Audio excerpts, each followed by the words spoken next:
Puji Tuhan, selamat pagi seluruh jemaat Tuhan yang kekasih yang ikut di dalam mesbah doa pagi pada pagi ini. Pagi ini kita akan melanjutkan pembacaan firman Tuhan yang diambil dari kitab Amsal 22 ayat 1. Di sana dikatakan, nama baik lebih berharga daripada kekayaan besar. Dikasihi orang lebih baik daripada emas. Pembacaan firman Tuhan. Nama baik lebih berharga daripada kekayaan besar. Dikasihi orang lebih baik daripada perak dan emas. Bapak, Ibu, Saudara yang kekasih dalam nama Tuhan Yesus, di dalam ayat ini Salomo sedang membandingkan atau memberikan pilihan kepada pembacanya termasuk kita pada hari ini. Ya, mana yang lebih kita pilih? Nama baik daripada kekayaan besar, dikasihi orang daripada perak dan emas. Saudara yang kekasih dalam nama Yesus, tentunya nama baik itu sangat penting. Nah, tetapi ya, dia bandingkan dengan kekayaan besar. Kerap kali ada kecenderungan di dalam hidup seseorang, ya, kekayaan atau harta atau uang itu sangat menarik hati. Nah, kadang-kadang banyak orang mengorbankan nama baik daripada kekayaan untuk kekayaan besar. Kadang-kadang orang mengorbankan dikasihi orang daripada perak dan emas. Saudara yang kekasih dalam nama Tuhan Yesus, ya, kita perlu mengambil keputusan di dalam kehidupan kita. Ya, kita semua orang mau, ya, mau untuk memiliki nama yang baik. Ya. Nah, saudaraku, apakah nama yang baik tersebut itu datang dengan sendirinya? Tentu tidak. Nama baik, kalau kita mau memiliki nama baik, ya, kalau kita katakan saya mau, ya, memiliki nama baik, ya, karena bagi saya nama baik lebih berharga daripada kekayaan besar. Walaupun ujiannya adalah pada waktu kita diperhadapkan, ya, dengan kekayaan harta benda dan uang, ya, apakah kita lebih memilih dikasihi orang, ya, daripada perak dan emas? Nah, tentu ada ujiannya, Bapak Ibu yang kekasih. Ketika kita diperhadapkan, ya, dengan hal yang demikian. Dan kita tahu bahwa nama baik seperti yang saya katakan tadi itu tidak datang dengan sendirinya. Ya, nama baik itu akan datang, ya, melalui, itu diusahakan Bapak Ibu. Jadi tidak datang dengan sendirinya. Jadi kalau Bapak Ibu mau memiliki nama baik, nah makanya kita perlu memiliki yang namanya perilaku yang terhormat. Bagaimana kita memiliki nama baik kalau kita tidak memiliki perilaku yang terhormat? Tindakan kita, perbuatan kita, perkataan kita sembrono. Kita tidak menguasai diri kita. Kita tidak memiliki perilaku-perilaku yang baik, ya, di dalam kehidupan kita, maka kita tidak akan memiliki nama baik. Jadi nama baik itu kita peroleh lewat perilaku yang terhormat. Yang kedua, nama baik itu kita peroleh itu lewat kesetiaan atau kesalehan. Ya, saudaraku, kesetiaan itu sangat penting. Ya, kesetiaan, kesalehan dan hikmat. Ya, kesetiaan itu sangat penting, Bapak Ibu. Ya, apakah saudara dikenal sebagai orang yang setia? Ya, dalam hidup pernikahan saudara, ya, di dalam menjalani kehidupan saudara dimanapun saudara ada, ya, apakah saudara seorang pemimpin yang setia kepada orang-orang yang saudara kepada orang yang saudara pimpin? Apakah saudara seorang yang setia kepada pemimpin saudara? Ya, itu bicara tentang nama baik. Kerap kali saudara, orang mengorbankan itu, saudara, ya. demi mendapatkan apa yang dia inginkan, dia korbankan ya kesetiaan itu, ya. Dia lebih memilih popularitas, dia lebih memilih keterkenalan, ya. Itu yang disebut dengan juga dengan kekayaan atau harta dan perak, saudaraku. Ya. Daripada kesetiaan, ya. Saudara, kita hanya nama baik itu hanya datang kalau kita memiliki kehidupan moral yang baik. Ya.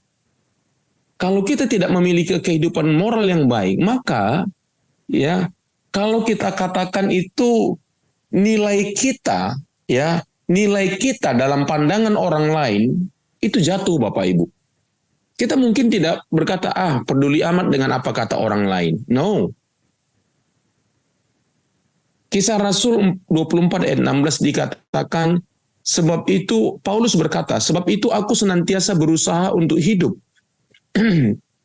dengan hati nurani yang murni di hadapan Allah dan manusia.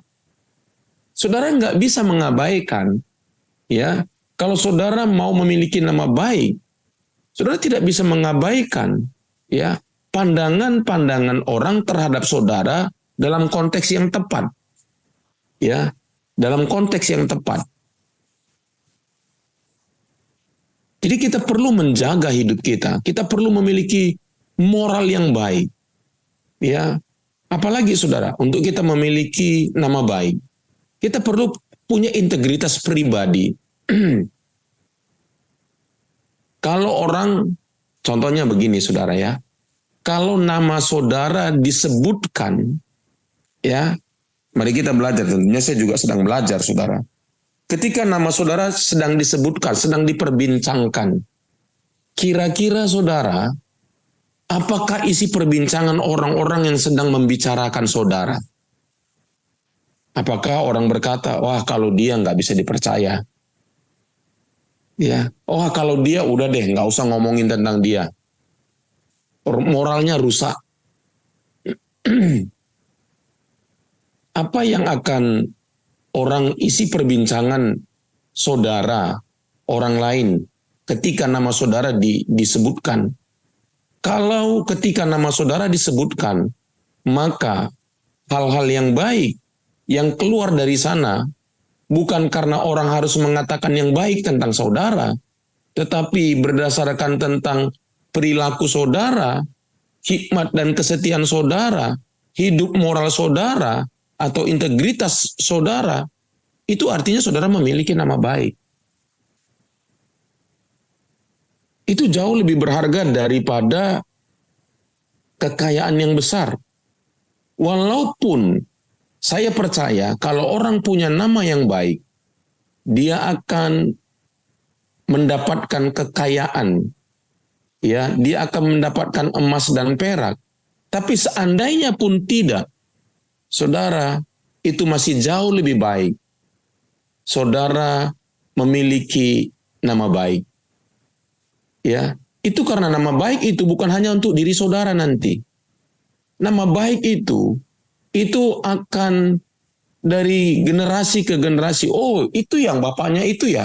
Oh, itu yang itu ya. Nah, saudara, biasa manusia memang seperti itu, saudara. Hari ini Alkitab mengajar kepada kita. Saudara, mari kita belajar untuk memiliki ya nama yang baik. Sekali lagi, nama baik itu tidak datang dengan sendirinya. Ya, nama baik tidak datang karena saudara ganteng. Nama baik tidak datang karena segala sesuatu yang lain. Tetapi nama baik itu datang. Saudara usahakan. Sekali lagi, karena saudara dan saya memiliki perilaku terhormat, memiliki kesetiaan, kesalehan, dan hikmat. Saudara hidup dengan moral yang baik. Saudara memiliki integritas pribadi yang baik. Nah, dari manakah kita mendapatkan itu? Ya, kita mendapatkan dari orang lain tentunya. 1 Timotius 3 ayat 7 dikatakan, hendaklah juga ia mempunyai nama baik di luar jemaat, agar jangan ia digugat orang dan jatuh ke dalam jerat iblis. Saudaraku, Ini memang bicara tentang syarat-syarat seorang yang mau menjadi penatua atau diaken. Saudara, katanya dia harus mempunyai nama baik. Ya, dia di luar jemaat. Ya, kerap kali saudara, ya, kita nggak siap ya berubah. Ya, satu kali seseorang ya kita nasihati ya karena namanya itu jelek di luar saudara. Ya, kadang-kadang kita mengabaikan saja. Ya, kita tidak peduli dengan nama baik kita. Ya, nah saudaraku itu nggak bisa saudara. Dia tidak akan bisa menjadi pemimpin di dalam jemaat kalau dia tidak mempunyai nama baik di luar jemaat. Dan bukan hanya di luar jemaat, tapi dari dalam diri keluarganya sendiri. Bagaimana anak-anaknya memandang dia? Bagaimana pasangannya memandang dia? Apakah dia seorang yang dihormati oleh istri dan anak-anaknya? Nah, saudara, itulah pentingnya nama baik. Jadi kalau orang itu memiliki nama baik, maka saudaraku, dia akan seperti firman Tuhan berkata, dia bisa diangkat di dalam posisi sebagai penatua dan diaken. 2 Samuel 3:36 dikatakan, ketika seluruh rakyat melihat hal itu, ini tentang Daud, saudara, mereka menganggap hal itu baik. Seperti segala sesuatu yang dilakukan raja dianggap baik oleh seluruh rakyat. Jadi saudaraku, betapa pentingnya nama baik dari orang-orang yang ada di sekitar kita. Nah, saya mau mengajak kita, saudara, untuk melihat contoh-contoh ini sekarang. Ya, sebelumnya saya bacakan Pengkhotbah 7 ayat 1a, dikatakan nama yang harum lebih baik daripada minyak yang mahal. Nama yang harum, a good name is better than precious perfume. Kita suka mencium wangi-wangian dari perfume yang wangi, saudaraku. Tetapi katanya nama yang harum, nama yang baik, lebih baik daripada minyak yang mahal. If people respect you as a good person, that is better than expensive perfume. Bahkan ketika orang menghormati saudara, respect kepada saudara, ya, that is better than expensive perfume. Ya, orang lain respect saudara, ya, karena saudara hidup benar, ya. Ada juga orang tidak respect saudara karena saudara mengikut Tuhan, itu lain cerita. Ya, saudara benar-benar ikut Tuhan, setia mengikut Tuhan, mencintai Tuhan, lalu orang membenci saudara, itu tidak dimaksudkan di sana. Tetapi kalau saudara, orang tidak respect saudara karena dosa saudara, karena pelanggaran saudara, karena kesalahan saudara, nah saudara harus bertobat. Ya, saudara harus benar-benar bertobat. Ya, nah, mari kita lihat contoh di dalam kitab Kejadian 39 ya, ayat 3 sampai 5. Nah, ini bagaimana orang yang hidupnya dikasihi, saudara, ya. Menarik sekali menurut saya ayat ini, saudara, ya. Di dalam kitab Kejadian 39. Ya, Kejadian 39. Saya akan bacakan kepada kita. Adapun Yusuf telah dibawa ke Mesir, dan Potifar seorang Mesir pegawai istana Firaun, kepala pengawal raja, membeli dia dari tangan orang Ismail yang telah membawa dia ke situ. Tetapi Tuhan menyertai Yusuf, sehingga ia menjadi orang yang selalu berhasil dalam pekerjaannya. Maka tinggallah ia di rumah tuannya, orang Mesir itu. Setelah dilihat oleh tuannya Yusuf disertai Tuhan, dan bahwa Tuhan membuat berhasil segala sesuatu yang dikerjakannya. Nah, ini ayat 4 nih. Tadi kita sudah bicara, kita berkata bahwa dikasihi orang lain lebih baik daripada emas dan perak. Nah, Yusuf mendapatkan itu. Maka Yusuf mendapat kasih tuannya, dan ia boleh melayani dia. Kepada Yusuf diberikannya kuasa atas rumahnya, dan segala miliknya diserahkannya kepada kekuasaan Yusuf. Sejak ia memberikan kuasa dalam rumahnya dan atas segala miliknya kepada Yusuf, Tuhan memberkati rumah orang Mesir itu karena Yusuf. Sehingga berkat Tuhan ada atas segala miliknya, baik yang di rumah maupun yang di ladang. Segala miliknya diserahkannya kepada kekuasaan Yusuf. Dan dengan bantuan Yusuf, ia tidak usah lagi mengatur apa-apapun selain dari makanannya sendiri. Adapun Yusuf itu manis sikapnya, dan paras eloknya. Nah ini saudara, di sini dikatakan bahwa Yusuf itu mendapatkan kasih tuannya. Dan dia diberikan keistimewaan. Dia menjadi pemimpin di rumah Potifar. Ya, dia mengepalai rumah Potifar. Potifar tidak harus lagi bekerja keras untuk memanage segala sesuatu yang ada pada dia. Dan itu sudah dimiliki oleh Yusuf. Karena memang juga dikatakan Tuhan menyertai Yusuf. Nah, saudara, selalu saja kita diperhadapkan. Ya, nah saudara, kalau di dalam kitab Amsal tadi diperhadapkan dengan kekayaan besar, ya dengan emas dan perak. Nah Yusuf di sini diperhadapkan dengan yang namanya perzinahan, Bapak Ibu. Ya, nah ayat yang ke-8, ayat yang ke-7 dikatakan, selang beberapa waktu istri tuannya memandang Yusuf dengan birahi. Lalu katanya, marilah tidur dengan aku. Tetapi Yusuf menolak dan berkata kepada istri tuannya itu, dengan bantuanku, tuanku itu tidak lagi mengatur apa yang ada di rumah ini. Dan ia telah menyerahkan segala miliknya pada kekuasaanku. Bahkan di rumah ini tidak lebih besar kuasanya daripadaku. Dan tiada yang tidak diserahkannya kepadaku selain daripada engkau. Sebab engkau istrinya. Bagaimana mungkin aku melakukan kejahatan yang besar ini dan berbuat dosa terhadap Allah? Wow, saudara, kalau kita lihat di sini luar biasa Yusuf ini ya. Dia tidak berkata ya bahwa dia berbuat dosa terhadap apa? Terhadap Potifar. Tapi dia tahu bahwa semua pencapaian, semua yang ada ya dalam hidupnya, dia tahu bahwa itu dia laku itu oleh karena Tuhan. Ya. Jadi kalau menurut ayat ini, saudaraku, dia benar-benar apa ya? Dia diberkati Tuhan ya, dia respect benar nih sama Tuhan. Bagaimana mungkin aku melakukan kejahatan yang besar ini dan berbuat dosa terhadap Allah? Dia tidak katakan terhadap Potifar. Nah ini salah satu kunci daripada kehidupan Yusuf ya. Dia benar-benar respect kepada Tuhan. Itu sama seperti di dalam kitab kitab Kolose ya, kalau saya tidak salah dikatakan, apapun yang kamu kerjakan, lakukanlah itu seperti kepada Tuhan dan bukan kepada manusia. Artinya, kita jangan menjadi penjilat dalam hidup ini. Ya, kita lakukan itu kepada Tuhan. Kalau manusia tidak menghargai, Tuhan pasti menghargai. Ya. Nah, ayat 10, walaupun dari hari ke hari perempuan itu membujuk Yusuf, Yusuf tidak mendengarkan bujukan itu dan untuk tidur di sisinya dan bersetubuh dengan dia. Maka suatu hari masuklah Yusuf ke dalam rumah untuk melakukan pekerjaannya. Sedang dari seisi rumah itu seorang pun tidak ada di rumah. Lalu perempuan itu memegang baju Yusuf sambil berkata, marilah tidur dengan aku.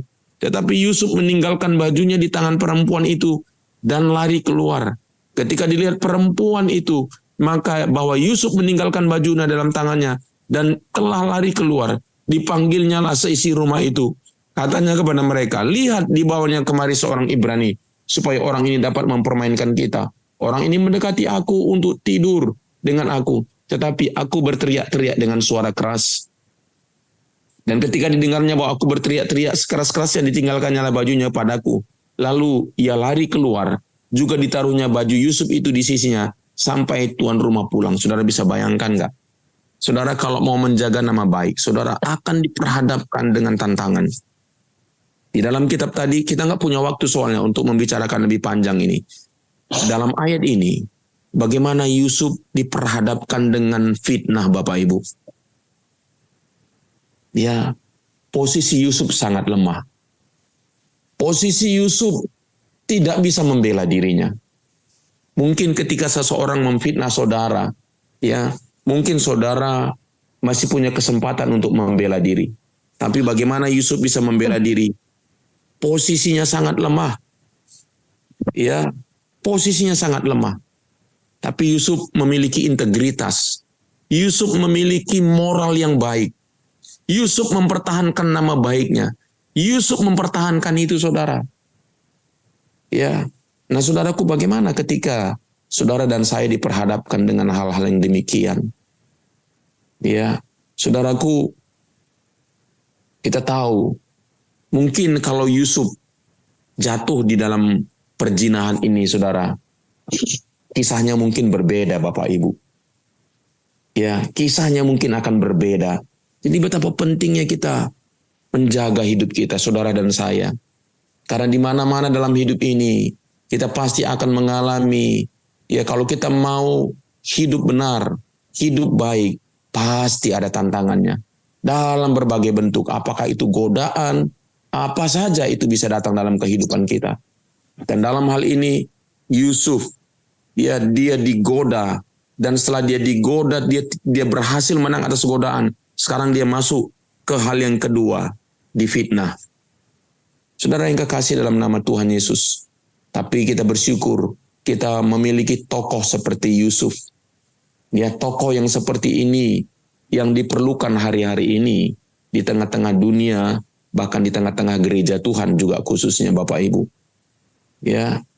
Nah, kita tahu bagaimana akhir daripada kisah Yusuf ini. Karena Yusuf ya lebih menghormati Tuhan. Ya, nama baiknya itu terjagai. Akhirnya kita tahu bagaimana Yusuf, apa yang ketiga yang dia alami. Ya, dia akhirnya dimasukkan ke penjara. Ya, tapi tetap Bapak Ibu. Ayat 21 dikatakan, tetapi Tuhan menyertai Yusuf dan melimpahkan kasih setianya kepadanya. Dan membuat Yusuf kesayangan bagi kepala penjara itu. Bayangkan Bapak Ibu, biasanya kalau ini terjadi, ya ini Yusuf di penjara pasti akan dianiaya ini. Ya, tetapi tidak demikian. Tetapi Tuhan bekerja di sana. Ya, Tuhan menyertai Yusuf. Ayat 20 dikatakan, sebab itu para kepala penjara mempercayakan semua tahanan dalam penjara itu kepada Yusuf. Dan segala pekerjaan yang harus dilakukan di situ, dialah yang mengurusnya. Dan kepala penjara tidak mencampuri segala yang dipercayakannya kepada Yusuf. Karena Tuhan menyertai dia. Dan apa yang dikerjakannya dibuat Tuhan berhasil. Wow, keren banget saudara. Inilah hasilnya orang-orang yang kalau kita, saudara dan saya, mau menjaga nama baik kita, Bapak Ibu. Jangan pilih hal-hal yang lain. Pilihlah nama baik. Pilihlah dikasih orang daripada emas dan perak. Karena pada akhirnya kita lihat kisah Yusuf. Yusuf akhirnya menjadi raja. Menjadi Perdana Menteri maksud saya. Menjadi orang kedua. Yusuf akhirnya memiliki dampak yang sangat besar dalam hidupnya. Ini betapa pentingnya kita tidak hidup sembarangan. Ya, betapa pentingnya kita menjaga nama baik kita. Betapa pentingnya kita dikasihi. Karena pada waktunya itu akan membawa kita kepada kesuksesan. Itulah yang akan membawa kita kepada keberhasilan Bapak Ibu. Jadi mari hari ini, ya, seperti firman Tuhan berkata, nama baik lebih berharga daripada kekayaan yang besar.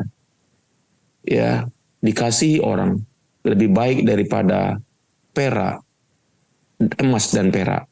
Pilihlah nama baik dan dikasihi orang. Mari kita berdoa. Bapa Surgawi, terima kasih buat pagi ini. Kami bersyukur kepadamu untuk firman-Mu, Tuhan, yang menguatkan kami pada pagi hari ini. Biarlah kami disegarkan, Tuhan. Biarlah kami boleh memilih nama baik. Memilih dikasihi orang lain daripada kekayaan besar dan daripada emas dan perak. Karena Tuhan, Engkau sendiri yang akan membuat kami berhasil. Engkau sendiri yang membuat kami sukses, bukan orang lain, Tuhan. Terima kasih Bapa Surgawi. Kami bersyukur kepadamu di dalam nama Yesus. Kami sudah berdoa dan mengucap syukur. Amin.